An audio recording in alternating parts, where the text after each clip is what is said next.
Good morning, good afternoon, or good evening, depending on where in the world you're tuning in for this presentation from. I want to start by thanking the organizers for the opportunity to speak here today on the resilience or the lack thereof of health systems, an example from the global south, specifically India. These are my disclosures. I want to start just by giving a broad overview of what the COVID epidemic in India looked like. We saw our first case in January 2020, and since then we've reported about 45 million cases. As you can see, we had three spikes. We had an initial surge between August through October, then we had the Delta surge, and then we had the Omicron surge, and we really haven't seen any spikes in COVID in India since then. I would also say that, like most of the world, the reported cases these days are probably like a gross underestimate of the actual number of infections, just given the transition to home-based testing and other modalities of testing. So I want to present over the next 15 to 20 minutes on the responses of the health systems to each of these three different waves and what we should be doing to prepare ourselves for future pandemics. So let's start with the first wave. So as I mentioned, the first case of COVID was reported in India on 30th January 2020, followed by the first death from COVID on 12th March 2020. So India instituted a nationwide lockdown, which was like a pretty severe lockdown. Movement was restricted other than for essential services. All transport, rail, bus, train, airlines were all suspended.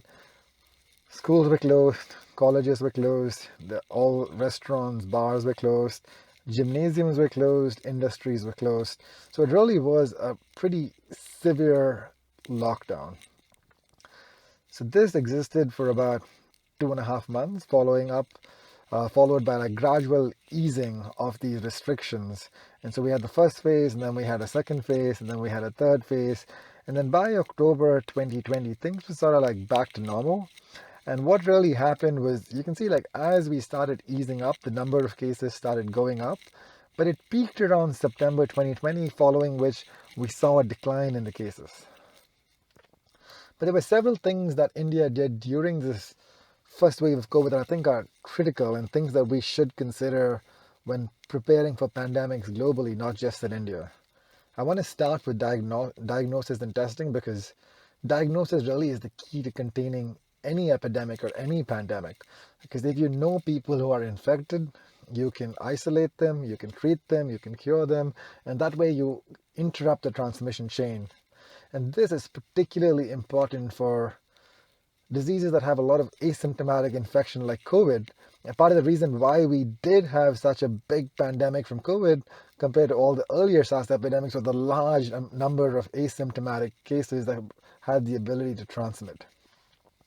So India actually did a rapid scale up of testing. We started with a few centers, but they quickly expanded to the private sector, establishing private sector partnership, public-private partnerships. They used the GeneXpert machine. They had tests that were developed by my lab, which was an Indian startup. They also rapidly repurposed all the RT-PCR machines that were being used for HIV viral loads and other testing to perform COVID-19 testing. They also partnered with the private sector, and they actually negotiated a price contract so people could go either to the public sector or the private sector and still pay the same amount of and get their testing still for free. In addition, they also had like home-based and field-based sample collection. So India didn't just ramp up testing, but they also did a large quality control program of all the different laboratories. So it wasn't just about the quantity, but it was also about the quality of testing, and the scale and the pace at which they did this really was remarkable. We had over 1,000 or 2,000 testing centers instituted by the government by June 2020. And all this was governed by a large integrated data management system that fed into a central database that allowed us for tracking of cases nationally. At that time, there really wasn't much you could do in terms of management for COVID. Supportive care was the only option. And again, I believe public-private partnerships were the key strategy in India. It helped us contain without overburdening our healthcare systems, because we were able to establish these partnerships. So private hospitals, which have a lot more beds than the public hospitals, also opened up their beds to the public sector patients, and there were establishment of standardized protocols across the public sector and the private sector, which were being followed. And as you can see from the figure on the right, cases peaked at about 100,000 cases, and our deaths peaked at about 1,000 deaths a day, which was still high, but with an overall case fatality about 1%, wasn't as high as what we were seeing in many of the high-income countries. And I think that was partly led to the fact that we thought that this relatively low case fatality or this low burden of infection was because the population in India was younger than many of the high-income countries, where they were reporting a lot more cases and a lot more mortality. But in my opinion, I think the greatest challenge in the management of COVID during the first wave was misinformation. Social media channels were like the primary mode of communication, and there was a lot of misinformation with respect to hydroxychloroquine and several other untested therapeutic options that were being disseminated, and people were experimenting on themselves, experimenting on their friends, experimenting on their families. I think that is something that is here to stay, and we really need to figure out a strategy to control that. But that was just what did India do to respond to COVID. And I think most of you who've been looking at the literature, I think more than the impact of the direct effect of COVID on mortality, the indirect effect of COVID is far larger. So what did COVID do to impact other conditions? And I think India actually did a phenomenal job of responding to ensure that mortality from other conditions, I'm just going to use HIV as an example, was not impacted because of the lockdown and restrictions brought about due to COVID. So India has about 2.4 million people living with HIV. The primary way prevention services are delivered are through the targeted intervention NGOs, the TI NGOs. And so this really wasn't uninterrupted because it wasn't happening in government facilities. The outreach workers from these NGOs were still able to get in touch with clients and provide services at the field level. Harm reduction services, India had a policy of dispensing one pill a day, one dose a day for medications for opioid use disorder. But during COVID, they switched to weekly dosing, and this actually allowed for people to come to these centers less frequently while still providing them with the essential service required to prevent their risk of acquisition of HIV or hepatitis C. Antiretroviral therapy in India is delivered through about 700 centers in the public sector. About 1.5 million people are on ART, and of these, about 80,000 people are thought to be in the private sector for care. And so what did India actually do to ensure that continuity in antiretroviral therapy? I think the first thing they did was they transitioned to telemedicine whenever possible. I think in India, the standard was to have like in-person state expert panel meetings, but all those in-person meetings switched to e-panels to facilitate continuity in care.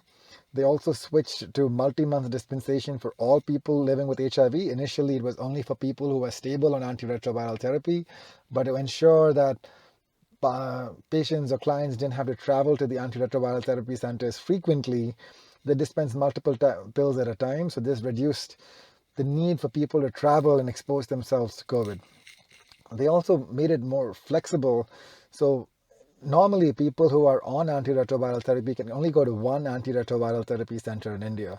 But what they did was they said you could go to any of the antiretroviral therapy centers in India, including the private sector, and avail care free of charge. And the last thing they did was home delivery. I think some things we don't think about is like in many settings, human resources tend to be underutilized. So we had several outreach workers who were not able to provide outreach because of the restrictions. And I think we really have to be creative in certain situations. So instead of having like 20 or 30 PLHIV coming to an antiretroviral therapy center every day, we were able to get one outreach worker to deliver medications to each of these 20 people at the field level. And it was either home delivery or field-based delivery. And in that 6-month period between April and October 2020, we delivered about 18,000 courses of antiretroviral therapy to people at the field.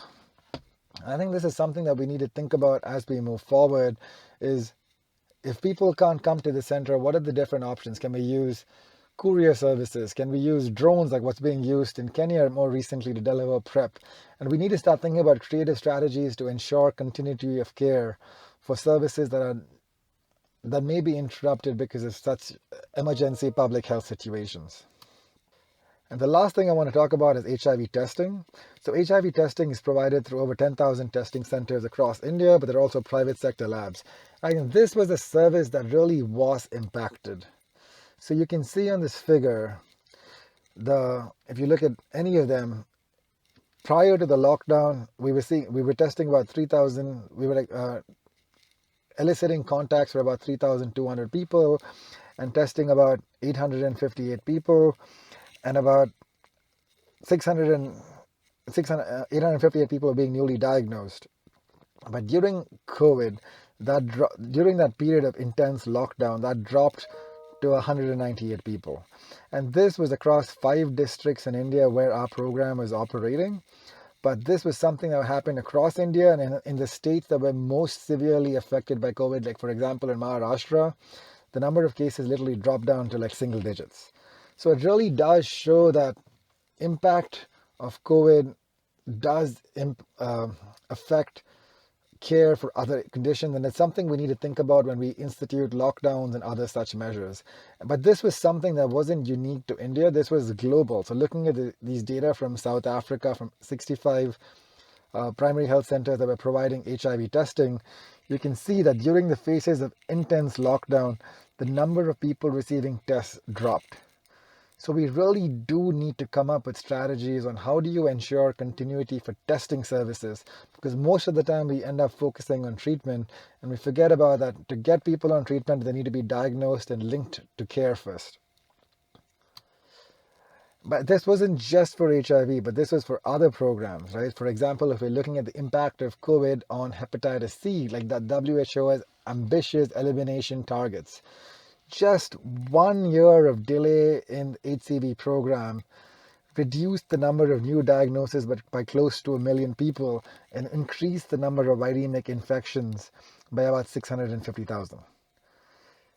So I think the lesson that we learned from this is when we are thinking about one disease, we need to be also thinking about every other condition that one condition can affect, because we tend to be very disease focused.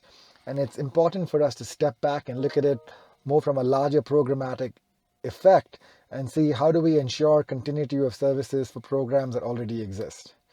So if you ask me the key lessons India or we learned from the first wave in terms of resilience to the health systems is public-private partnerships are critical. We also need to leverage technology to the extent possible, and we cannot let the response to one pandemic impact progress that we've made with another. But I think for me personally, the biggest lesson I learned was we need to put people in the center of the response. For example, we were delivering antiretroviral therapy to people who inject drugs, the children living with HIV, and many of these parents, due to those severe lockdowns, had lost their jobs, they didn't have money to pay rent, they had no access to food. And they were asking us, you're giving us medicines, great, but who's going to give us food? And how is my child going to study because they've switched to online learning and my children don't have computers, right? So I think it's very critical that we need to take a step even further back and look at all these different interventions or all these different restrictions we put into place from the perspective of people, especially the most vulnerable people. So following the first wave, there were a couple of key things that happened in India before the Delta wave. The first was the establishment of INSACOG, which was the Indian SARS-CoV-2 Genomics Consortium. It was established in 2020 by the Ministry of Health and Family Welfare in collaboration with the Department of Biotechnology, the Indian Council for Medical Research, and the Council of Scientific and Industrial Research.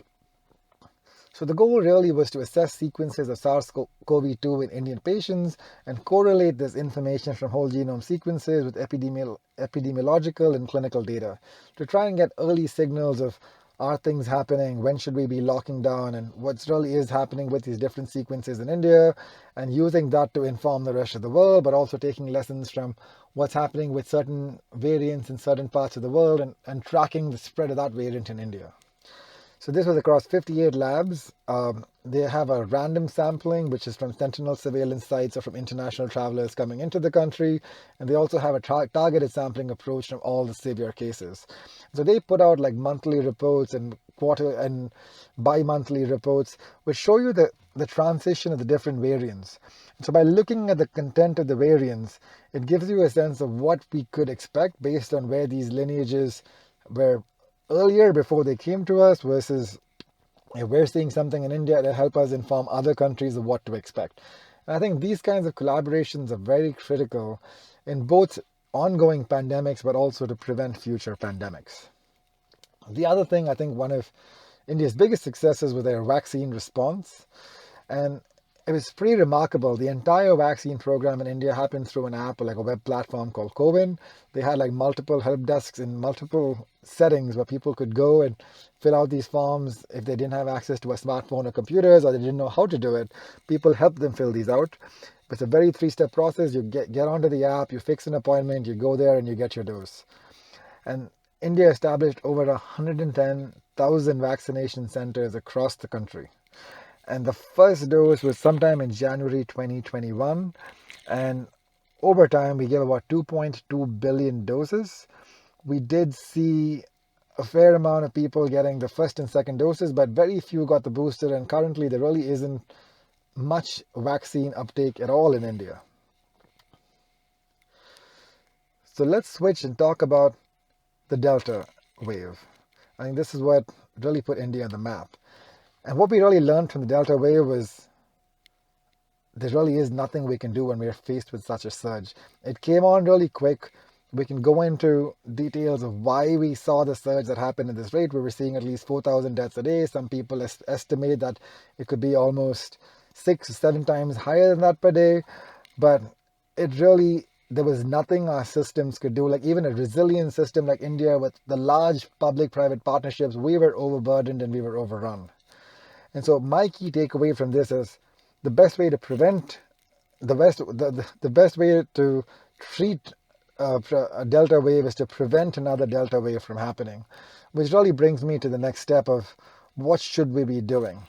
We did see a surge for the Omicron, but we did not have too many infections. By that point in time, almost 60% or 70% of the population already had received both their doses of vaccines. Majority of the population had already been exposed, so there's some combination of acquired and passive and vaccine-induced immunity probably protected India from severe infection and mortality during the Omicron surge. So in terms of future pandemics, there are a couple of key things that I think we should do. The first is to establish an extremely strong network of partners with government, academia, industry, NGOs, private sector, and most importantly, communities.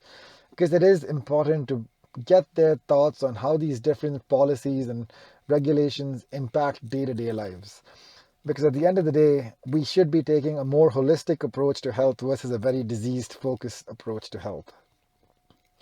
We also should be thinking about establishing a cadre of multifunctional workers. Why I say this is because, for example, if someone was going home to do a COVID test, could the same person be trained to complete childhood immunization or check someone's diabetes or deliver someone else's antiretroviral therapy? So making this cadre of people who could do these multiple jobs would minimize contact in terms of public health emergency while delivering a whole plethora of services. We always talk about integrated strategies in physical settings, but what I think we should also be thinking about is like, can we do integrated strategies at the field level through these multifunctional health workers?